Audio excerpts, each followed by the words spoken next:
और जो हजरात निकाह वाले हैं वो बराह करम स्टेज पर आ जाए। जो हजरात मस्जिद में बैठे वो भी भाई जलसागाह में तशरीफ ले आए।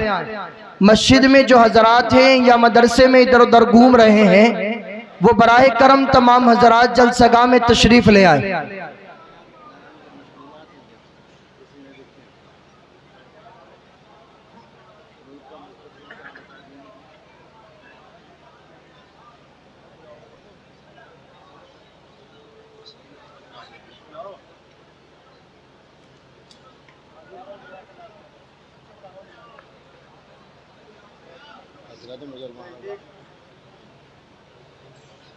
सवाल यही है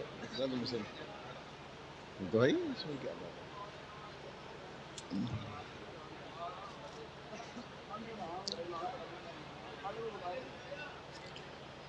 निकाह वाले आ रहे हैं, वो टाइम लगता है, वकील गवाह और मेहर का मामला तो सब। निकाह वाले जल्दी से आ जाए भाई, वकील गवाह सब हजरात आ जाएं। देर कर देते हैं। आपका निकाह होगा, इधर आ जाओ, निकाह वाले आ जाएं भाई।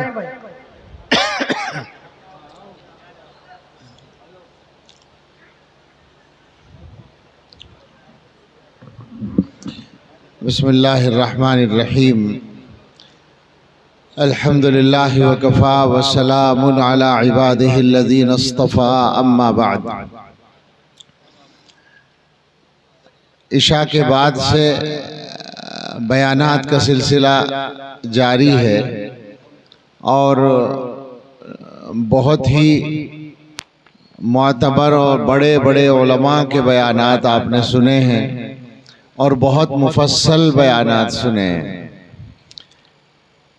अब फौरी तौर पर जलसा ख़त्म होना चाहिए उसूलन।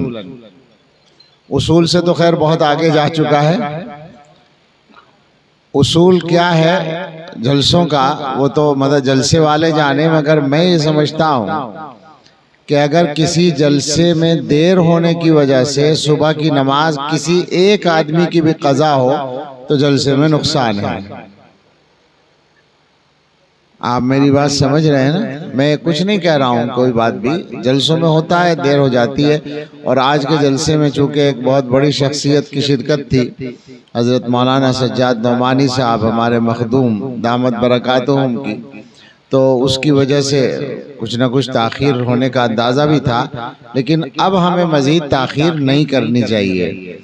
अलबत्ता चूँकि मुझे हुक्म ताकीद के साथ है कि मैं कुछ कहूँ तो 2-3 मिनट में, अल्लाह करे 2-3 मिनट में बात पूरी हो जाए। 2-3 बातें कहता हूँ कि आपने अभी मौलाना से बहुत सी चीज़ें सुनी होंगी, मैं नहीं सुन सका, बयान में दूर था। आपके और हमारे करने का जो मसला है वो ये है कि हम अपने आप को ठीक करें। दुनिया में अगर किसी का मुस्तकबिल ख़तरे में है तो वो हम लोग हैं जो मुसलमान कहलाते हैं, और वो ख़तरा बाहर से नहीं है, अंदर से, अपने से। अगर मुसलमानों का माहौल और मुआशरा आम तौर पर ऐसा हो जाए कि हर मुसलमान नमाज पढ़ने लगे, ऐसा ना हो कि मुसलमानों की 90% अक्सरियत बेनमाजी हो, बल्कि अक्सरियत नमाजी बन जाए, और मुसलमान आम तौर पर जो जवान नशा कर रहे हैं नशा करना छोड़ दें, जिसके लिए मेहनत करनी पड़ेगी, और दूसरी कौमों से आबादी के एतबार से मुसलमानों में नशा ज़्यादा है, ये सच्चाई जो है झूठ बन जाए। और एक ये कि मुसलमान हलाल कमाई की फिक्र करने लगे, सूदी कर्जों से अपना पीछा छुड़ा लें, जिसमें हर जगह के मुसलमान बंधे हुए हैं। हिंदुस्तान की बात मैं करता हूँ, यहाँ रहता हूँ और यहाँ घूमता हूँ। समंदर के किनारे तक जाकर पूछा है, जहाँ कुछ मुसलमान आबाद हैं सूदी कर्जों में दबे हुए हैं, बंधे हुए हैं, कोई जगह नहीं बची। कोई जगह आपके इल्म में आए जो खाली हो। हज़रत मौलाना इनामुल्लाह साहब हमारे दोस्त तशरीफ़ रखते हैं, बड़े मुकर्रिर हैं, इनको कोई जगह मिले, मैं गुजारिश करता हूँ तो मुझे भी बता दें।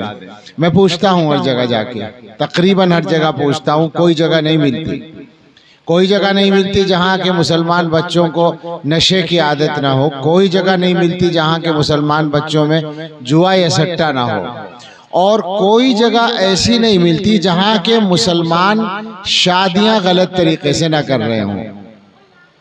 ये नवाबी शादियां जो हैं, हम जैसे जवाल वाले हालात के लोगों को ज़ेब नहीं देती, किसी को भी ज़ेब नहीं देती, लेकिन हमारे लिए तो हराम है। जिस अंदाज से हम लोग शादियां कर रहे हैं, हराम से भी बढ़कर हो गया अब तो, कि शादियों में देर होने की वजह से ईमान जा रहे हैं बच्चियों के, गैरों के यहाँ जा रही हैं। वो एक मसला नहीं है, मुझे बयान नहीं करना इसलिए मैं छेड़ना नहीं चाहता, लेकिन मैं वापस खुलासा करता हूँ कि हमारा मुस्तकबिल ठीक हो जाएगा अगर हम नमाजी बन जाएं, अगर हम नशे से दूर हो जाएं, अगर हम जुए सट्टे से बाज आ जाएं, अगर सूदी कर्जों से पीछा छुड़ा लें और अपनी शादियाँ शरीयत और सुन्नत के मुताबिक करने लगें। और एक और काम मुसलमान करने लगे कि अपने भाइयों के पास अल्लाह की नेमत आए तो जलना छोड़ दें। खुदा के वास्ते सारे मुसलमानों ने तय कर रखा है, मुसलमानों की अक्सरियत ने तय कर रखा है, गैरों को कुछ मिल जाए तो कोई परेशानी नहीं। मेरे रिश्तेदार को अल्लाह ने पैसा क्यों दिया, मेरे जानने वाले को अल्लाह ने इज्जत क्यों दी, ये जो मेरी फील्ड का आदमी है, जो मेरे क्लास का आदमी है, ये तो इज्जत के लायक नहीं था, पता नहीं क्यों अल्लाह ने इसे नवाज दिया, इसे क्यों पैसा दे दिया, बड़ा ख़राब आदमी है।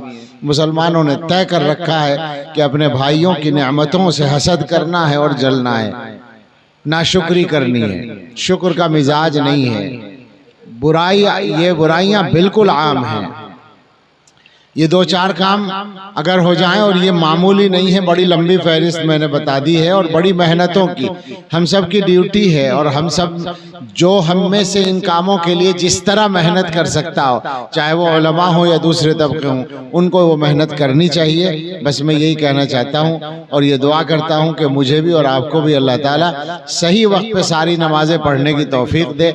और काश हम लोगों में कुछ लोग ऐसे भी हो जाएं जो रातों को उठकर अल्लाह के सामने रो लिया करें और हम सब के लिए दुआ कर लिया करें। लेकिन आप सबसे गुजारिश है कि आज भी जैसे 1:30 बजने वाला है, अल्लाह के वास्ते कोई भी आदमी जो यहाँ आया है वो नमाज क़ज़ा ना होने दे, आज सुबह की भी और आइंदा भी कभी नमाज क़ज़ा ना करे। अल्लाह हमारे लिए आसान फरमाए और हमारे इन बुजुर्गों ने जो इतना बड़ा एहतमाम किया, अल्लाह इसको हम सब के लिए नाफ़िअ बना दे। आमीन व आखिर दावाना अनिल हम्दुलिल्लाह।